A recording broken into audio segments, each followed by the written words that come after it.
Sarah, welcome to the show. Great to have you here. Brad, it's lovely to join you. So for those who haven't encountered your work, perhaps you could share a little bit about who you are and what you do. Well, kia ora everyone. My name is Sarah Aiono. I'm the CEO of Longworth Education. We're a social enterprise company based in New Zealand, but we also work across the world. And our primary focus is to support teachers in their practices, but really to be able to help them increase their ability to access their knowledge and their understanding about what works for children in their learning with their everyday classroom practices. And there's an enormous amount of information out there about what we need to help in terms of our children's learning and how do we help them develop as resilient, future-focused, capable, innovative contributors to our world. But teachers often find it a real struggle to be able to translate that into the really busy classroom that they have in front of them on a day in, day out basis. So we provide a whole range of support from webinars, workshops, those usual things, right through into standing beside a teacher in their classroom, coaching them as they go through their day. So that's really our big focus. Our number one focus, though, is helping teachers and schools and anyone else who's interested understand about the power of play and why we need play in our lives, why it's especially important for children, and why we need to make sure it lasts for as long as possible in anyone's life. Amazing. What a story. Why did you become interested in this field? What brought you into, equipping teachers with these types of skills? Well, I'm a teacher. I'm a teacher by trade. I went to Teachers College at Massey University in Palmerston North. I did the usual thing, went out, started teaching, learnt the trade, and then I really started to seek out something different. There's a feeling in teaching sometimes that if you get stuck in the same year level doing the same thing, it starts to get a little bit Groundhog Day, even though the kids are great and no day's quite the same, but you end up sort of teaching the same way. And so I really started to look for something that's a bit more challenging for me. And I answered an ad that a school had published for a nurture teacher, which I'd never seen before. And this was just a little ad in a paper advertising for teaching roles. And the role was particularly crafted for the school who were having a really big influx of children who we would call transient students, ones that just would up and go somewhere else and then appear back. Other children that would just arrive and no one knew anything about them. They wouldn't understand where they sat with their academic skills. They didn't understand if they had any additional needs. They just arrived on the doorstep. And so they wanted a teacher to be able to greet kids, build a relationship with them, help them feel welcome to the school, but also get a feel for what their needs were. And so it sounded like a pretty cool job, something different. I wasn't locked into year levels. I was meeting any child, any age that was arriving at the school.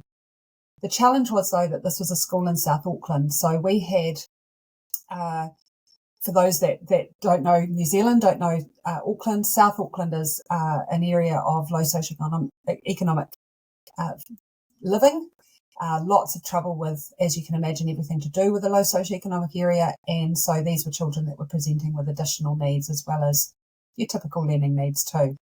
And we quickly found that the usual way of teaching as a teacher, where I would sort of say, everyone sit down, open their books, do what you need to do, these kids weren't having that. And they were really, really challenging kids. They had lots of trauma in their lives. Many of them had diagnoses of different learning conditions or challenges. And all my training around being a teacher and getting kids to do what you wanted them to do kind of went out the window, and I had to get quite creative. And this is when I discovered play, because play is a universal language of all children, no matter what your needs are, no matter where you live in the world. Play is the thing that kids do. Hello, it's Brad Hook here, and I'm delighted to share my new book, Start with Values. It is a guide to help you discover what matters most and then bring those core values to life through tools such as micro habits. It helps you make clearer decisions through the decision-making guide.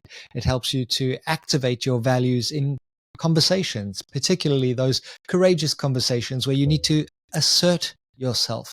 And it helps you explore some potential shared values, such as nature stewardship, to help us all look after this planet that we call home. Inside, you'll find thought experiments, you'll find worksheets, you'll find action plans, and lots more. If you are interested in reducing your stress and building a life that's meaningful and purposeful, get your copy now. They're available on Amazon, both as a paperback book, such as this, and in Kindle format. So if you have some feedback, please log it in the reviews. I'd love to hear your experience of bringing your values to life. This approach has helped hundreds of thousands of people around the world, and it's now ready for you. Get your copy. And so we started there, and we created lots of opportunities for play. Myself, I had a wonderful teacher aide with me all the time, and the two of us played with kids, and we taught covertly. We taught the curriculum. We focused on developing social and emotional skills in these kids that were really sorely lacking, resiliency and so on. And that really convinced me that the traditional way of teaching isn't a right fit for many kids, particularly those who maybe are neurodiverse, particularly those who are managing trauma in their lives, who have been impacted by trauma. And just developmentally, it's the right way of doing it. So from there, I sort of fast forward, moved into the special needs area of education. I became a resource teacher of learning and behaviour, which is an itinerant role, working through multiple schools, supporting teachers who were asking for help around children and what to do with children. And I also started seeing that teachers were having this ongoing problem between the academics and what we called back then the soft skills. That there's this tension between, we've got to teach reading, writing, maths, we've got to get their literacy right, we've got to get their numeracy right. But many of these children could not cope if someone looked at them the wrong way, or bumped into them, or couldn't cope if they perceived the activity that they were being asked to do was too hard, whether it was or not, in terms of their ability. But if they perceived it was too hard, many of these kids had no coping skills at all. And I had chairs thrown, windows broken, kids spat at, punched, kicked, the lot, right? Because these kids just had no coping skills. And they had some pretty horrible things going on in their lives. So it all kind of came together with this feeling of, what do we do? How do we help schools and teachers understand that it's more than just reading, writing and maths? That's not even half of the job. It's about growing a whole child, a whole human being. And how do we support that? So I entered into some research. I returned to Massey University as a doctoral student, did my doctoral studies there, looking at how we can support teachers to implement play and the use of play as a teaching and learning tool in classrooms, in primary school settings or grade school settings, and did 6 years study with that. And alongside that, at the same time, my mum, who's also a teacher and is also co-director of Longworth Education, she was at the other end of her career. She was looking at a way of retiring, and she had been fascinated with the forest school movement, in the latter part of her career. And they live on a lifestyle block with a forest, and she decided she was going to start a forest school. So, hey, Brad here. Would you believe that around 70% of the people who watch this podcast have not yet subscribed?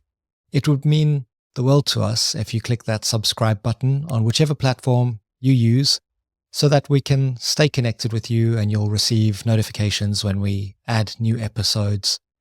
We really appreciate you coming and connecting with us and being part of our community. So all the best.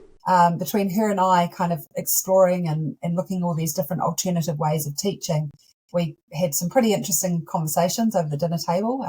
My father, my husband would disappear as we got going.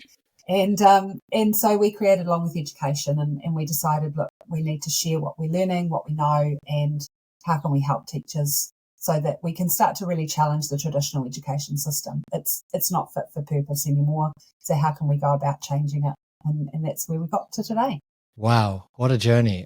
I'm fascinated by this idea of taking children who potentially arrive from, troubled backgrounds, because teachers, we often forget, they're almost a first responder. They're the first group who get to see how someone or a family's life actually is unfolding, because they get to see the kids, and these kids just turn up because they have to be there. I mean, legally, you have to send a child to school, and you know nothing about them or where they've been, and they potentially have no soft skills. Soft skills should almost come before we start doing the academic stuff, because then at least someone knows how to calm themselves under pressure, how to activate empathy, at least try and understand the world. I mean, I guess it's pretty hard for a 6-year-old, but as they get a bit older, what does play pedagogy actually look like? Mm. Yeah, you're right. First of all, just to pick up on that point, that we do need to focus on those soft skills before academics. And actually, there's a reason for that neurologically. Our brains have to be in a space of calm and regulated control, if you like, self-regulation, before we can actually attend to new learning and remember it. So we're not going to. We can throw stuff at people that we want, but if their brain isn't ready to receive it, it's not going to stick. So play pedagogy is the word pedagogy is about teaching and learning. So all the things we know about how to teach and how children learn.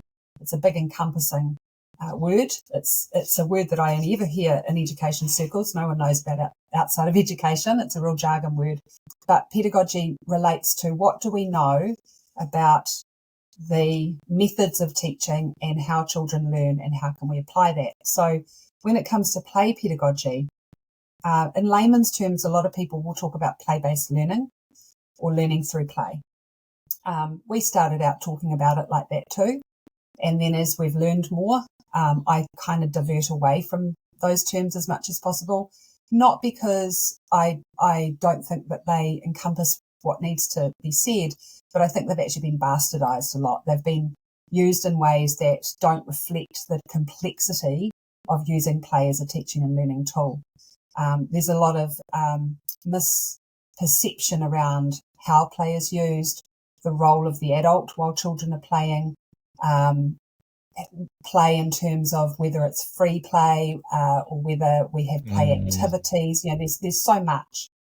And what we know from the research and from our experience supporting teachers in school contexts is that using play as a teaching and learning tool is incredibly rich and complex and nuanced and skilled, and teachers need significant support to be able to do it in ways that makes it effective for learning. And that was certainly the outcome of my doctoral research around that. What do teachers need? What professional development supports do they need? And so this idea that we can just have some kids play, let's just let them play at school. Of course, children should just be able to play. It's something that we all need. But if we want to ensure that the outcomes that we are hoping to get by their play occur in a school setting, then teachers and principals and educators need to understand very clearly what their place is in that process of play. And that's the bit that we work at that nub of the problem. Okay, got it. So can any teacher opt in, or is this usually at the school level that they say we want to introduce this kind of framework? Approach? We welcome anyone who wants to give play. I mean, we'll work with parents at home if they want to understand how to support children in their play at home. If we sort of talk about play on a continuum, if you like, or the way that we talk about pedagogy on a continuum, if we have at one end probably the kind of experience you and I had at school, certainly in high school level, of the real chalk and talk type of delivery of curriculum. The teacher at the front of the room, everyone's sitting at their desks, writing, copying notes off the board, not talking, doing what the teacher says, bell goes, next class, right? That's that very highly structured, adult-driven, dictatorial model of education. We actually know now that's the least effective way to learn. Makes sense. For many of our kids, right? But we still have some proponents at the moment that are trying to push for that return and see that as a model of education. Now, that's different from explicit instruction, which I'll get to in a moment, but this is very much around the child being a passive recipient of learning and the teacher at the front dropping all this content into these little empty brains, right? If we have the extreme at the other end, which is free play, and a lot of people, and I'm a big supporter of free play, just not at school, but free play is really, really important for our children because that's often where they will take risks. They will learn by their mistakes. I've certainly had some pretty dicey play as a young person and as a teenager where I thought, oh, thank goodness mum wasn't here to see this, but I won't do that again. That kind of play, right? Or play with your mates. That's really important. But it relies, some of the lessons there rely on an adult not being around for you to learn that lesson, because otherwise the adult would have stepped in and said, oh, stop, you're going to kill yourselves here or something like that. That's equally important for our children, and that's equally endangered in our children's lives. There are many children that are not getting that experience too, but that's the kind of thing that, again, you and I probably did outside of school on the weekend with our mates, no one else around, right? Yep. So those are the two extremes, but we can't have play like that in a school context. We can't have a teacher at 9 o'clock say, right, everyone, see you at 3, off you go, right? Because equally, teachers have a responsibility to teach the curriculum, but we also know that when we learn new information, we learn it through connecting with others who are more knowledgeable than us, or connecting with information that we don't have not previously been exposed to. Now, sometimes that happens in free play if we're around other people that know different to us. True. But if we specifically want to know that kids are being exposed to different parts of the curriculum, then as a teacher using play as a teaching and learning tool, we have to enable the conditions for that exposure to happen and for more knowledgeable others to be around that child to help build their knowledge around it. But we also want to know that a child's engaged and a child is driving that engagement to want to learn more, because that's the key to the information sticking, that curiosity and that desire to make sense of something. And so that's the intersection between play and intentional teaching. So this teacher coming in at the right moment and going, oh, I see you've got a problem here. Would you like me to explain this? Or would you like me to show you this? Or your friend here, because it doesn't always have to be an adult that's the more knowledgeable other, but your friend here, they know how to do this. What if you watch them and you can learn? And suddenly, almost like the apprenticeship model, suddenly you have got a willing learner that wants to learn about something they're interested in. And that's the power of it. In saying that, there are also moments in a classroom where children have to learn things that they don't want to learn, and there's things that they don't see the point of. That's equally the complexity of teaching, where we have to kind of show kids there is a point to learning this. Mm-hmm. And sometimes you have to do things you don't want to do. But let's try and make it as engaging as possible so we get through this together. And let's grow some resiliency as we work through something that isn't necessarily fun to do. So that's where we talk about the complexity and this push-pull of the teacher role, and not just simply slap them at the front of the room and, hope that it all sticks at the end of the hour. I love it. I mean, my school experience was very much that, one way with the threat of corporal punishment. So, and if you don't comply, there are going to be repercussions. And so just sit down. And now if people had issues such as attention deficit disorders, which I'm pretty sure I had as a student, it was just torture. You're in these places. You didn't even know how these different subjects connected because they were presented as completely different things. So your perspective of the world is there's a thing called history here, and there's a thing called maths there, and there's a thing called English there, and they're just things, and you've got to learn them, otherwise you're going to get hit. I mean, I know that's extreme, but that was South Africa, but at an all-boys school. But it didn't make sense, and it's only when you leave school that you start connecting the dots and going, oh, life is interconnected. Why wouldn't we start that earlier on? And I love what you said about giving people different options. Okay, so you're struggling with this, I can help you, or you could do this, or someone else could coach you. Yeah. It's such a Yeah. relief. Yeah. And actually at the heart of using play as a pedagogical tool sit a couple of principles. One is this idea that we construct new knowledge through making sense of what we already know, and then we seek out more information. So it's a constructivist view of learning.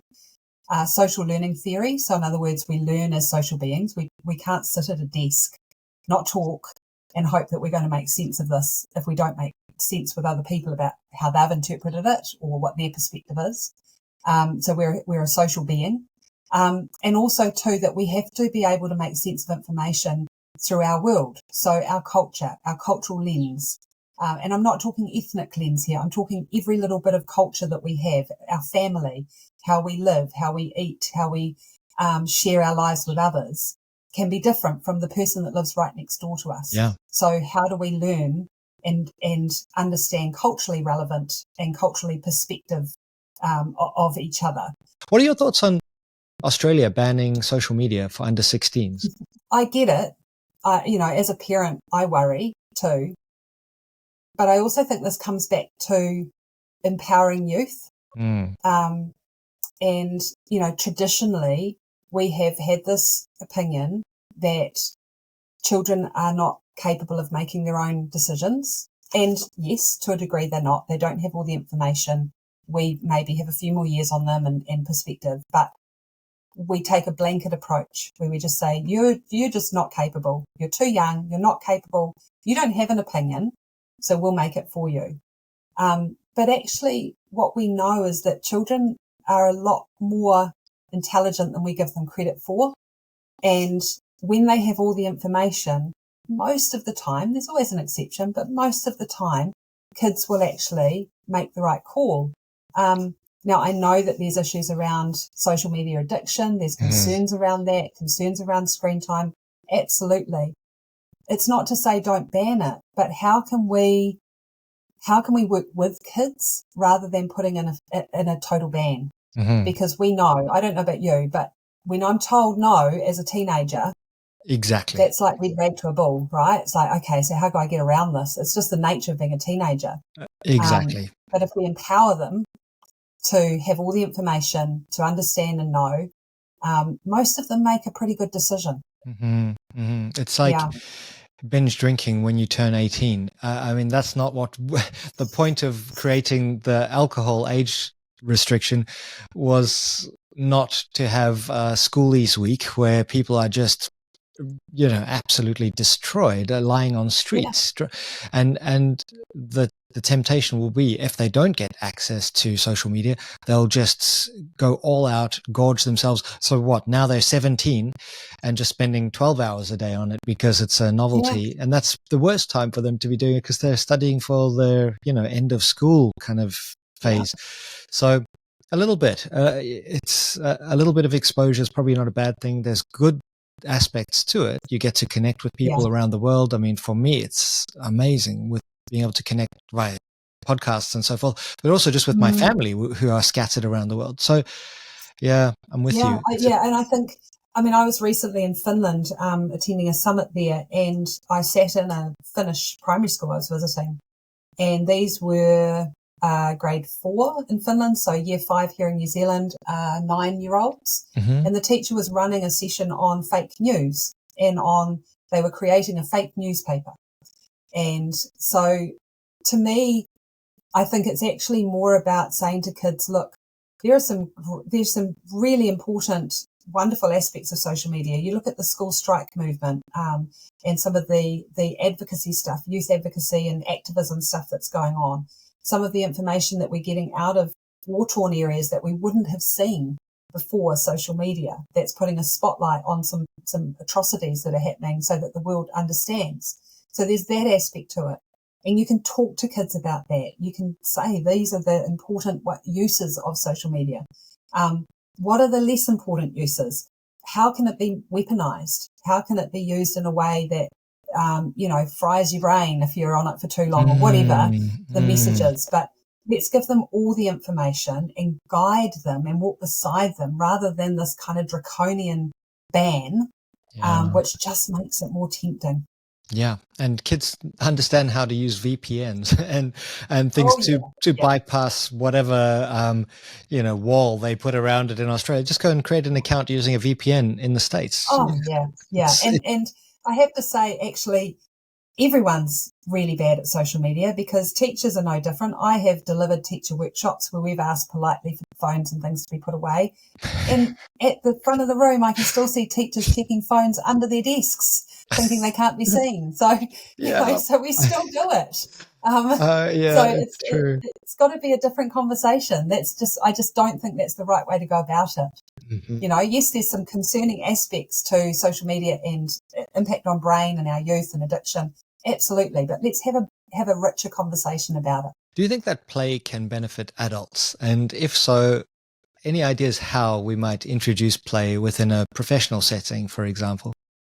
Yes. The answer is yes. And we need more of it, particularly at the moment. I don't know about you, but certainly the context that I'm working in, the people I connect with who are business owners, it's hard out there right now. It's hard. I know everywhere in the world, people are struggling with the cost of living, with financial challenges. There are people that are struggling to get work, or if they're in work, it's, challenging work. It's just a really heavy weight that's on the world at the moment. And what we know about play is, apart from it just being fun and a bit lighthearted, actually neurologically, there are reasons why we are driven to play as human beings. For a start, it creates the happy hormones in our brain. So these, our dopamine, our serotonin, our feel-good chemicals, which then actually increase our ability to be more productive. We are less productive when we're not happy. And so we need happiness and we need joy and we need levity in the workplace. We need happiness at home at the moment, because then that will mean that everyone else in our household is happy as well if we're happy. So it's really, really important. We also know that play, from a physical sense, develops and keeps us fit and healthy. So from a physical health perspective, as adults, we need to continue to play. We need it from a social perspective. We know that socially, as human beings, we need to connect with other people. If we don't, obviously some people love connecting more than others, but if we go for long periods of time where we don't have that connection socially, it does lead to mental health issues. So there's a whole range of why we need it and why it shouldn't ever stop. I think the challenge is that we have this perspective of play as something that little kids do.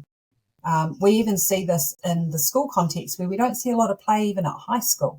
It kind of starts to disappear at around age 9 or 10, when we all have to get very serious about learning, and learning has to look a certain way. What we know is that play doesn't have to look like Play-Doh, wooden blocks, dress-ups, right? But what we do see is there's a continuous theme that comes through our lives as humans. And it starts when we're young, where we have what we call these play schema, or these, in New Zealand, we call them play urges. These things that help drive our play that we're not even conscious that we do. So if I talk a bit about my daughter for a minute, because she's my case study, right? When you're a parent that's also a researcher and educator, you always draw on your kids. Yes. So she, as a very little child, about 3 years old, she started getting into dress-ups, and she would dress up in the most elaborate things. She'd clonk around the house in these big clonky shoes. She'd have this bright pink cape. We live out in the country, and she'd walk through the paddock with this bright pink cape, which all the sheep thought were quite fascinating. And that urge to do that is what we call transformation. So she had this desire to pretend to be something else, to transform herself. And transformation is a really common play urge. We see this a lot with dressing up, right? Even as simple as someone just putting a hat on and being something different. It doesn't have to be elaborate, but some way of being something different. Then her play transformed further as she got older. That transformation urge became more about things that she manipulated rather than transforming herself. So she would start to play with Play-Doh. She would make certain things out of Play-Doh that were quite elaborate. So Play-Doh became the thing that was transformed. It moved into things like clay. It then moved into, she started to investigate cake making. She was really into cake making, making with fondant and little things that would go on cakes. And, you know, she'd transform a basic cake recipe into quite an elaborate cake design. And this was sort of, she was maybe 10 or 11 by now, and she was getting commissioned, right, to make cakes for everyone in the house because they liked her birthday cakes. So she was quite interested in that. We had the Barbie phase where she would take the Barbies and the dolls and transform them and do different costumes for them. So it just kept evolving. Now she's in this transformation stage back as a late teen of herself, right? We're going through different hair colour. We've now got a tattoo. We've got some piercings, right? That's still her play. She's still playing with the ideas that she's got rolling around in her head. But she also is a writer, and she's a very, very good writer. And she transforms ideas into characters, into stories, and creates these most amazing narratives, and plays with words, transforms things, right? That's the evolution of a play urge. So what I'd suggest to adults who are starting, you know, kind of thinking, where do I get this play thing from? What do I do? Don't think you've got to go back and play with Play-Doh, right? Don't think you've got to go and sit down for an hour and play with some wooden block. That's not the kind of play we're talking about. Look at what it is that you do that brings you joy is number one. You're not even aware of why you do it. You don't have to know why you do it. Just, it feels good. And that's the very first thing to connect into your play. And then start to look at what is it that I'm doing that means I'm getting joy from this. So is it that I play a sport? And when I play the sport, I go out every weekend and I love playing the sport. I love that feeling of racing around. You know, it might be rugby. I'm running up and down the field and guys are chasing me and tackling me, and this is great. You know, I get off the field and I'm exhausted, go into the club rooms, have a beer with my mates, you know. Well, that's actually a play urge that's running and chasing, right? So we see this in little kids where they just want to run and have someone chase them. That's the start of them going on and playing on the rugby field. Or do I love kicking a ball and booting it, like really booting it? It gives me this joyous feeling to get it going as far as I can. And I'm the one that kicks that ball on the weekend, right? I'm the one that gets it over the try line. Well, that's trajectory. That's a play urge called trajectory, where we make things go far, right? Either vertically or horizontally. You know, do we love getting in? I mean, my daughter had another urge of transportation and trajectory, and she raced karts for years. She loves going fast, right? Racing cars, was into Formula One and all this kind of stuff. Whatever our interests are, there is a play urge that sits at the base of that.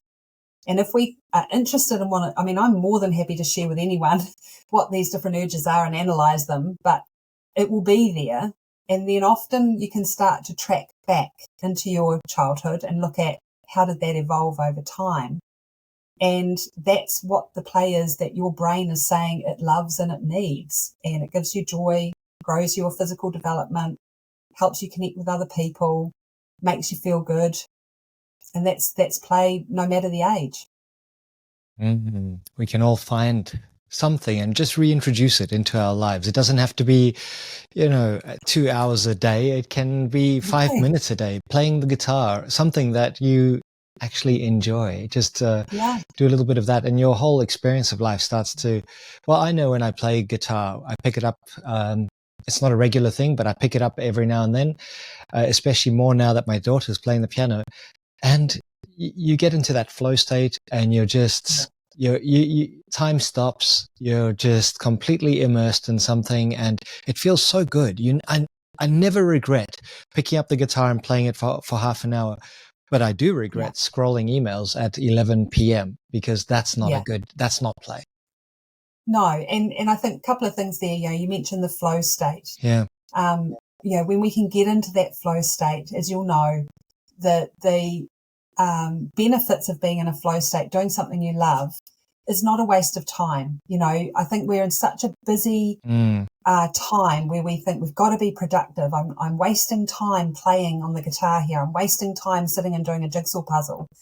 But actually our brain needs that so that we can be more productive. And I know for me, when I get stuck on something, with work, or I just can't quite get into it, I've got to go out for a walk. I've got to go and play with the dogs. I've got to do something. Yes. And our brain, this is not a choice thing. I think sometimes we forget that our brain controls everything. It's our center of control of everything that we do. And if you find yourself having to go outside and play with dogs, your brain's saying, time out here, right? If you want me to do this task, I just need a moment to reset so that I can give you what you're trying to get me to do.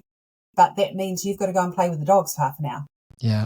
And I need these different chemicals that are in the brain that will get generated by playing with the dogs so that now I can do the task you want me to do. So none of this is a want or desire thing or a lazy thing or it's the brain just organizing us into what it is we need and why we need it and when we need it. And I think that's so important. I also think too, as I said earlier, we think about play being really elaborate. It can be like, for me, my play, after a busy day, I love going to the gym and I love doing the physical side of things, but my play is actually paint by numbers. I've got a painting that I'm not an overly creative, artistic person, so I can't paint something by scratch. But actually, my play urge is ordering. Most teachers' play urges of ordering, somewhere in there. We like order. And I like the satisfaction it gets from me kind of painting within these lines, number one, paint all the number ones. It just gives me a sense of calm. And I like the fact I've got something creative at the end that I can say I did. But it's not me going out there and going, right, I'm going off to bungee jump or dress up and perform in a play or anything like that. That's just not who I am. So it doesn't have to be costly. It doesn't have to be a big production. It's just something that allows your brain to reset, to create the chemicals it needs to be happy and connected and have everything working as it should. People forget the brain is not a computer. It's much more like a muscle, and it becomes fatigued if you don't give it rest and recovery. So absolutely, those little breaks are precious. You mentioned Forest School. Before we wrap up, tell us a little bit more about Forest School and these types of educational approaches. Yeah, so the Forest School movement is really strong in Scandinavia and Northern America and the UK. So when my mum started Longworth Forest, which was about 10 years ago now, 10 years ago, there were no forest schools in New Zealand. There were some early childhood outdoor play experiences, so nature play type experiences. But forest school is a little bit different, and it depends on which sort of philosophy you subscribe to, because as you can imagine, there's a couple of different philosophies. But really, ultimately, in simple terms, what happens is that there are a group of children who arrive at a forest with the people that are running the forest school. They say goodbye to their parents, bags on their back, anything they need, they have to carry themselves into the forest. And in they go. And they go into the forest for the day. And the people that are there running the forest school have established a usually safe, you would hope, setting within the forest that the children can play in. And it is play based. So they're playing outside in the forest. They are learning all about nature, learning about how to connect with the natural environment, respect it, use it as it is needed, but keeping it as they find it. Hut building, making fires, learning about, different things that are in the forest. I recently I visited a kindergarten in Brisbane. Wonderful head teacher there invited me along. And it's my first time I've been to a forest setting outside of New Zealand for play. And I walked with these 3 and 4 year olds into their forest, which was right next door to the kindergarten in urban Brisbane. So it was a lovely nature play experience. And one of the first things that we went through was what to do if you spot a snake, because one of the kids had found a snake skin. And so we knew that there was probably a snake in the area, which was a little alarming as a Kiwi. But these 3 and 4 year olds knew exactly what to do if they spotted a snake and why. It wasn't just a what, but why. They told me everything of what to do. And the level of respect for the environment was really high. The forest school that my mum ran, we had a group of, I think, got up to about 6 or 7 kids in one go, and they played all day outside. They were 5 and 6-year-olds, and they played in a way that all those soft skills were put to the test and developed in that time. They would then come and gather for morning tea, for lunch, and that was where they did their reading and their writing and their maths with my mum, the teacher. So they got that explicit instruction, but it was almost like a flipped, instead of sitting all day in a classroom and going outside to play, they played all day, but when they sat and ate, they did that explicit instruction. So they learnt to read, they learnt to write and do their maths, but their development of soft skills in the forest was just something I've never seen before in a school setting. They were just quite amazing, those kids in the forest, as they interacted with the natural elements. It sounds amazing. I mean, I can only say I know I would have flourished in an environment like that, and it just must have so many benefits for mental health, obviously for your physical health. You're outdoors in nature, moving around rather than, it's so unnatural. No wonder kids fidget, because sitting like this at a little desk is, well, for us as well. I mean, I do it most days, and it's not great. And in the summer holidays, which are coming up soon in New Zealand, we go camping and you walk all day long. It's wandering up and down, and you feel so much better. Like even little physical ailments, like for example, if you've got a touch of eczema, all of that stuff goes away. Nature's an incredible pedagogical tool, if you like. If I put it through that lens, it's an amazing teaching and learning tool. And these kids in Longworth Forest, they just had this deep connection with that space. They're all now 15, 16, 17. They're forest kids, so they'll say, I'm a forest kid. Even now, I'm a forest kid. But they would be able to tell you the different bird calls that were in the forest. If they got into the forest in the morning and there was a dead creature that had deceased overnight, there were funeral processions and rites and, everything that manaakitanga, that respect, that kaitiakitanga, the guardianship of that space was so powerful. And actually just reminds me of here in Napier, coming up 2 years ago, we experienced Cyclone Gabrielle here. And one of the forest students who, had since moved on, they'd all got bigger. Unfortunately, they lost their home, and she lost many of her pets in the floods. And it was, a really distressing time. And I said to her, look, let's bury them in the forest. It's that special place. That's where your pets are going to go. You know that they'll have that lovely space. And it was just a little bit of reassurance for them that, there's still this special place. And it is, when you walk into that space that you've spent all day, every day in, there's something quite magical about it that you can't put your finger on it in a technical way, but it contributed to their growth and contributed to the human beings that they are now in quite a profound way. Yeah, there is something magical about stepping into a forest, particularly here where we live. But it's like a coral reef that you walk into a forest and suddenly you're just immersed in a completely different world. And it's you experience it through all of your senses, which is something very special. Hey, Sarah, thank you so much for giving us a glimpse into your work and your world. It's been a real pleasure. If anyone's interested in connecting with you, where would you like them to go? Look, they can find us on our website, longwortheducation.com. You're welcome to message me on LinkedIn. You can find me just at Dr. Sarah Aiono, LinkedIn. I'm always happy to talk to people anywhere in the world about this and connect and learn more and share more. Please just reach out. Excellent. Any final thoughts for those who stuck with us all the way to the end?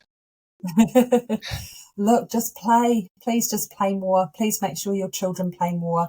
Life is tough at the moment, and it is really not a waste of time to just set aside what you feel you have to do and just have a moment for some play. I promise you it will feel better afterwards. Just like being at the gym. You got to go.